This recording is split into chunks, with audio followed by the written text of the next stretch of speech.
பூந்தமல்லியில் காரில் கடத்தி வந்த 18 மூட்டை குட்கா, கார் பறிமுதல், ஒருவர் கைது.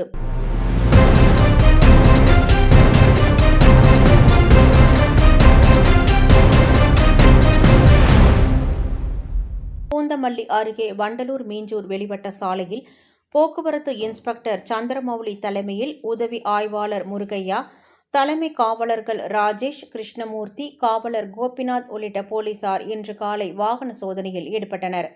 சந்தேகத்திற்கு இடமாக வந்த காரை மடக்க அந்த கார் போலீசாரை கண்டதும் நிற்காமல் வேகமாக சென்றது. இதையடுத்து போக்குவரத்து போலீசார் அந்த காரை சினிமா பாணியில் 2 கிலோமீட்டர் தூரம் விரட்டிச் சென்று மடக்கி பிடித்த போலீசார் காருக்குள் பார்த்தபோது உள்ளே மூட்டை மூட்டையாக குட்கா இருப்பது தெரியவந்தது. இதையடுத்து பிடிபட்ட நபரை பூந்தமல்லி காவல் நிலையம் அழைத்து வந்து விசாரணை மேற்கொண்டனர். விசாரணையில் பிடிபட்ட நபர் அனகாபுதூர் பகுதியைச் சேர்ந்த ராஜேஷ் என்பதும், பெங்களூரில் இருந்து குட்காவை வாங்கி காரில் ஏற்றிக்கொண்டு சென்னைக்கு கொண்டு வந்துள்ளார் என்பதும், வரும் வழியில் ஆவடியில் ஒரு கடையில் குட்காவை விநியோகம் செய்துவிட்டு அனகாபுதூர் நோக்கி சென்று கொண்டிருந்தார் என்பதும் தெரியவந்தது.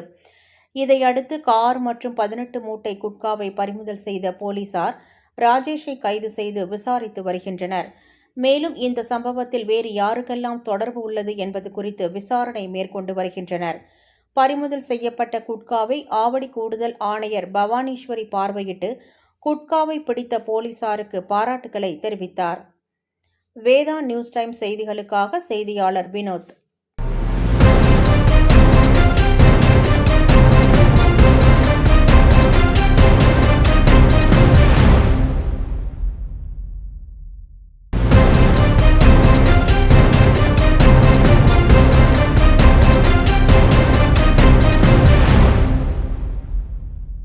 செய்திகளை உடனுக்குடன் தெரிந்து கொள்ள நம்ம வேதா நியூஸ் டைம்ஸ் சேனலை லைக் பண்ணுங்க, ஷேர் பண்ணுங்க, கமெண்ட் பண்ணுங்க, மறக்காம சப்ஸ்கிரைப் பண்ணுங்க. பக்கத்தில் இருக்க பெல் ஐக்கானையும் கிளிக் பண்ணுங்க. அப்பதான் நாங்க போடுற வீடியோஸ் உங்களுக்கு நோட்டிபிகேஷன்ல வரும்.